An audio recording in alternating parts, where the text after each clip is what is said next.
केंद्रीय मंत्री नितिन गडकरी ने प्रदेश को दी बड़ी सौगात। भानियावाला ऋषिकेश रोड को 4 लेन बनाने की दी मंजूरी। योजना के लिए 1036.23 करोड़ रुपए की धनराशि की स्वीकृत। बीईडी और डीईआईईडी प्रशिक्षितों के शिक्षा मंत्री धन सिंह रावत के आवास का किया घेराव। प्राथमिक शिक्षक भर्ती की काउंसलिंग प्रक्रिया को दोबारा शुरू करने की मांग।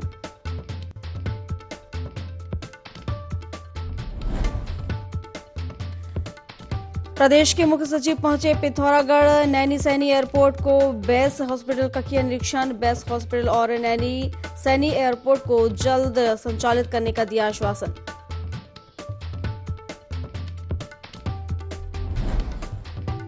जसपुर के कासमपुर मोड़ पर तेज रफ्तार 2 बाइकों की आमने सामने हुई भिड़ंत। 2 लोगों की मौत, 1 गंभीर रूप से घायल।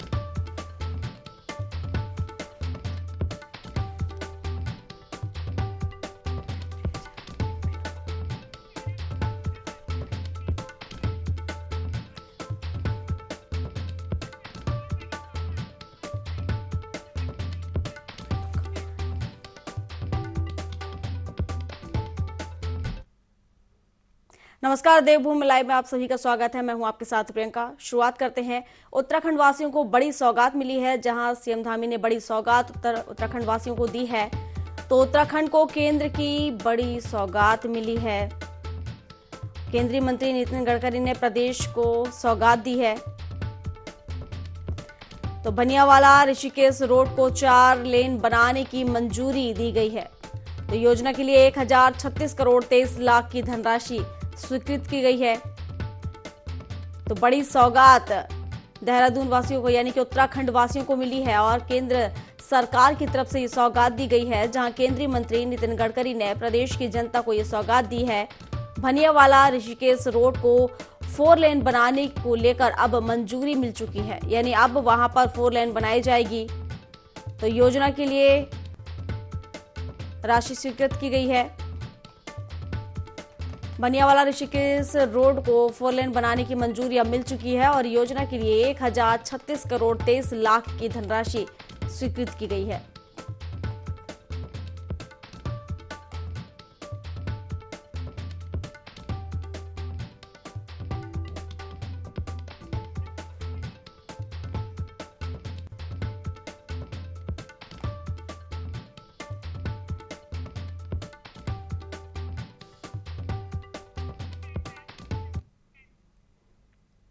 चलिए खबरों में आगे बढ़ते हैं। प्रदेश के मुख्यमंत्री पुष्कर सिंह धामी अपने 2 दिवसीय दौरे पर खटीमा पहुंचे।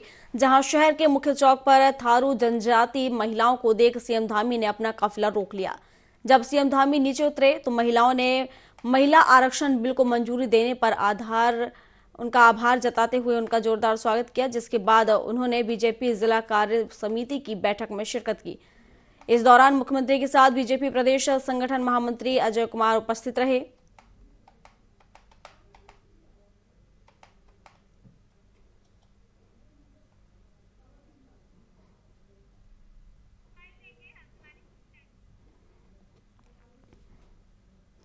खबरों में आगे बढ़ते हैं और अब अगली खबर से आपको रूबरू करा देते हैं। जहां हल्द्वानी रेलवे अतिक्रमण मामले की कोर्ट में सुनवाई हुई।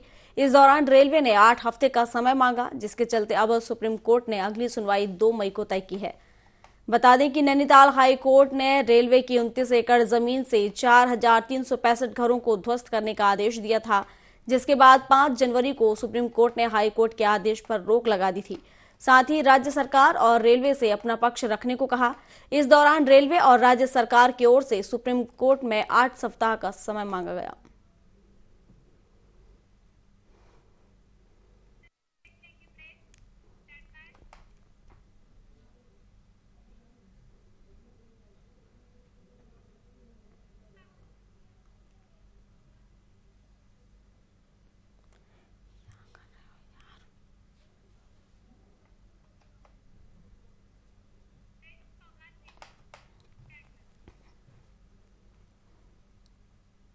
खबरों में आगे बढ़ते हैं। देहरादून से खबर। उत्तराखंड को केंद्र की बड़ी सौगात मिली है, जहां केंद्रीय मंत्री नितिन गडकरी ने प्रदेश को सौगात दी है। तो भनियावाला ऋषिकेश रोड को 4 लेन बनाने की मंजूरी मिल गई है।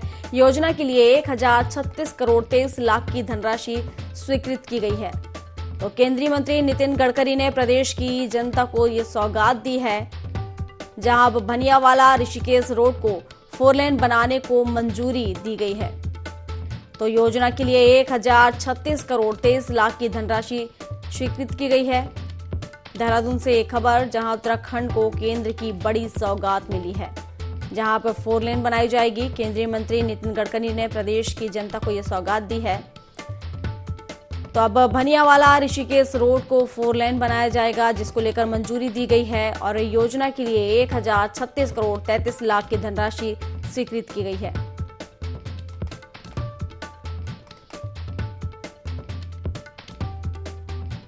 तो केंद्रीय मंत्री नितिन गडकरी ने प्रदेश की जनता को सौगात दी है और अब भनियावाला ऋषिकेश रोड को 4 लेन बनाने को लेकर मंजूरी दी है।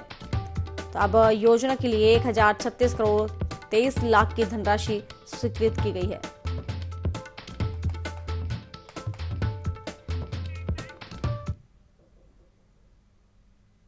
खबरों में आगे बढ़ते हैं। लंबे इंतजार के बाद भारतीय जनता युवा मोर्चा के जिला अध्यक्ष को लेकर चल रही असमंजस अब खत्म हो चुकी है। आपको बता दें कि उत्तराखंड भाजपा ने रुड़की जिले के युवा मोर्चा के जिला अध्यक्ष पद के लिए गौरव कौशिक का विश्वास जताया है और वहीं आज वरिष्ठ नेताओं से मिलने दिल्ली जाते समय गुरुकुल नारसन में जिला अध्यक्ष गौरव कौशिक को रोककर युवाओं ने उनका फूल मालाओं के साथ स्वागत किया। वहीं कार्यक्रम की अध्यक्षता करते हुए कुहाहेड़ी गांव के युवा प्रधान सुमित त्यागी ने भी प्रदेश अध्यक्ष को माला पहनाकर स्वागत किया। वहीं इस मौके पर नवनियुक्त जिलाध्यक्ष गौरव कौशिक ने कहा कि उत्तराखंड भाजपा ने उन पर विश्वास जताते हुए उन्हें जिम्मेदारी दी है, उनको पूरी निष्ठा के साथ निर्वहन करेंगे। वहीं उन्होंने भारतीय जनता पार्टी के राष्ट्रीय और प्रदेश नेतृत्व का आभार भी व्यक्त किया।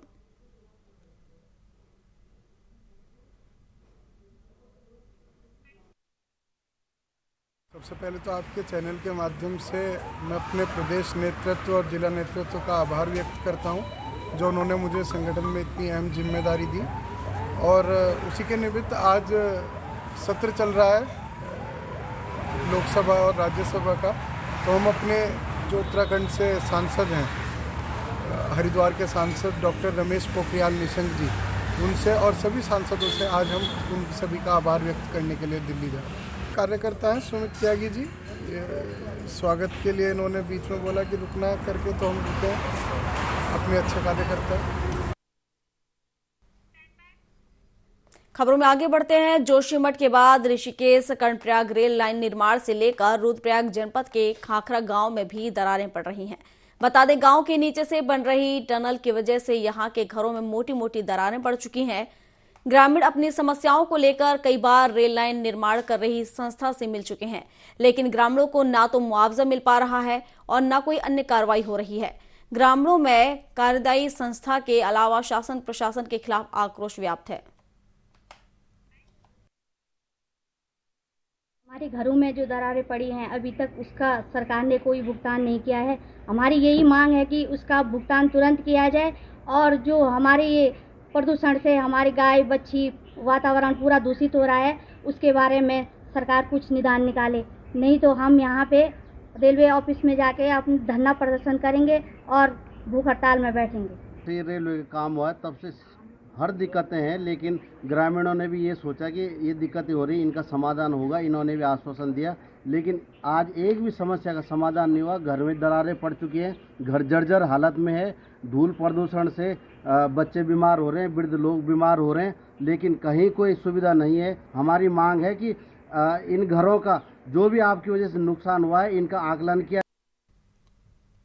उत्तराखंड के नैनीताल और उधम सिंह नगर में अवैध खनन का काम तेजी से बढ़ रहा है।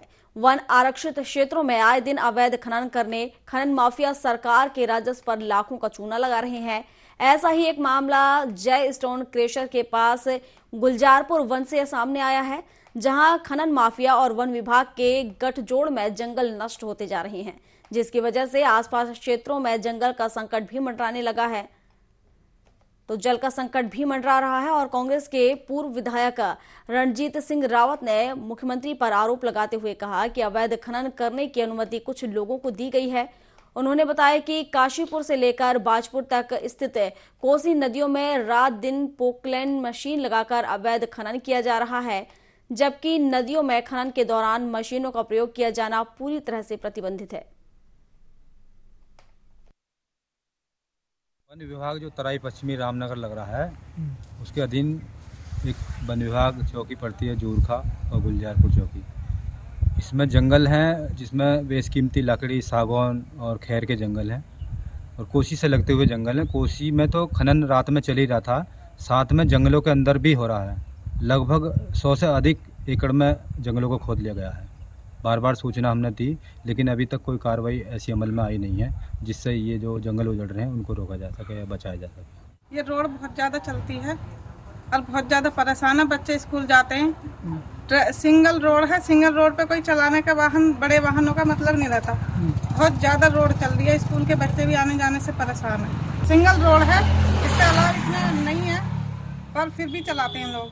मैं आपको अभी वीडियो भी दे रहा हूँ, विजुअल भी दे रहा हूँ, जिसमें पोकलैंड दिन में जो है डंपरों को भर रही है और रात के भी वीडियोज हैं। और जो मेरी जानकारी है मुझे कि रामनगर से बाजपुर तक के एरिए में करीब 2000 डंपर शाम वक्त से लेकर सुबह उजाला होने तक अवैध खनन कर रहे हैं और संबंधित सभी विभाग आंखें मूंद करके बैठे हुए हैं। कोई कार्रवाई उनके खिलाफ नहीं की जा रही है। चलिए खबरों में आगे बढ़ते हैं। ऊधम सिंह नगर के बाजपुर के सिंचाई विभाग गेस्ट हाउस में कैबिनेट मंत्री गणेश जोशी पहुंचे। इस दौरान उन्होंने कई मुद्दों पर बात की। उन्होंने कहा कि केंद्र सरकार ने आम जनता के हित को देखते हुए अपना बजट पास किया है। केंद्र और प्रदेश की भाजपा सरकार मिलकर प्रदेश को आगे बढ़ाने का काम कर रही है और नए आयामों को स्थापित कर रही है। वहीं अडानी ग्रुप को लेकर कैबिनेट मंत्री ने कहा कि देश भर में हुए उनके नुकसान को लेकर विरोध प्रदर्शन हो रहे हैं, पर अडानी सरकार का हिस्सा नहीं है। साथ ही कहा कि राजस्थान में अडानी ग्रुप ने सबसे अधिक काम किया है और वहां पर कई विरोध नहीं हो रहा है। तो राजस्थान सरकार अडानी ग्रुप को बुलाकर निवेश करवा रही है, जिसका कोई विरोध नहीं कर रहा है। विपक्ष विरोध प्रदर्शन कर संसद की कार्रवाई को ठप करना चाहते हैं। अडानी जी सिर्फ भाजपा शासित राज्यों में काम नहीं कर रहे हैं। अडानी जी का सबसे बड़ा बजट राजस्थान के अंदर चल रहा है, तो ये लोग वहां पर क्यों प्रदर्शन नहीं कर रहे हैं? तो ये तो सिर्फ संसद की कार्रवाई को ठप करने के लिए, क्योंकि एक संसद की कार्रवाई में एक दिन में कितना खर्चा होता है आप कल्पना कर सकते हैं। तो ये विपक्ष का रवैया ठीक नहीं है। अगर कहीं है तो प्लेटफॉर्म पर बात करनी चाहिए और विषय पर चर्चा होनी चाहिए। और अडानी जी का सरकार से क्या संबंध? अडानी एक बिजनेसमैन है, सरकार सरकार है और सरकार ने, मैंने जो कहा कि बजट प्रस्तुत किया है, एक संतुलित बजट है, आम जनता का बजट। और अडानी का सबसे बड़ा काम राजस्थान के अंदर चल रहा है। अगर अडानी को इतना वो था तो आपको राजस्थान में उसका विरोध करना चाहिए था। वहां तो आप उसको, अडानी जी को बुला कर ले गए कि अडानी जी आइए और हमारे यहाँ काम करिए।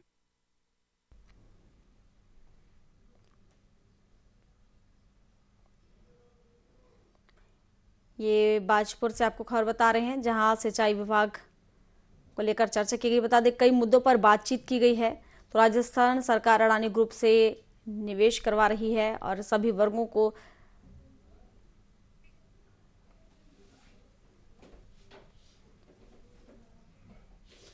तो कैबिनेट मंत्री गणेश जोशी पहुंचे हैं और उन्होंने कई विषयों पर यहां पर चर्चा की है। उन्होंने कहा राजस्थान सरकार अडानी ग्रुप से निवेश करवा रही है और इसके साथ ही विपक्ष संसदीय कार्रवाई को ठप करना चाहती है।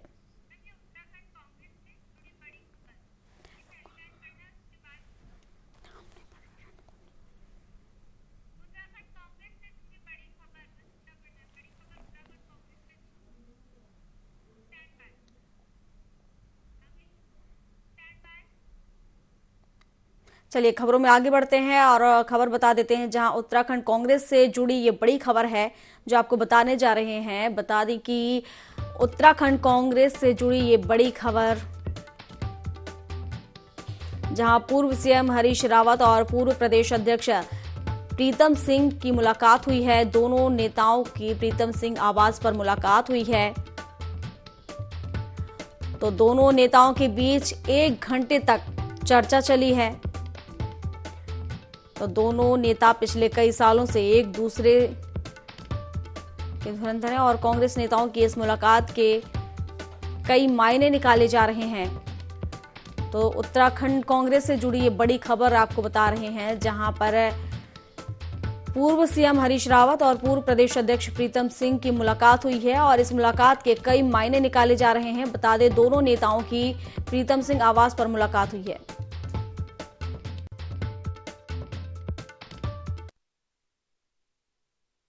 क्या कुछ खास ही होना चाहिए?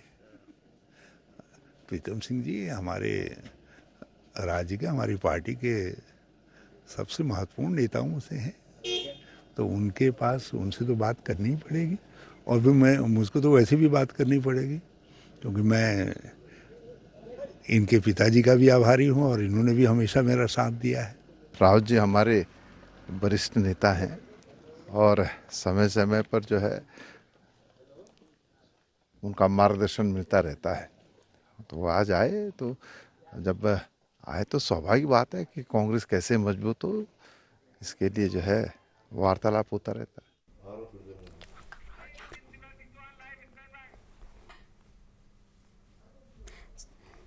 चलिए, फिलहाल बुलेटिन में अभी के लिए बस इतना ही। अधिक जानकारी के लिए आप बने रहिए हमारे साथ और देखते रहिए देवभूमि लाइव। नमस्कार।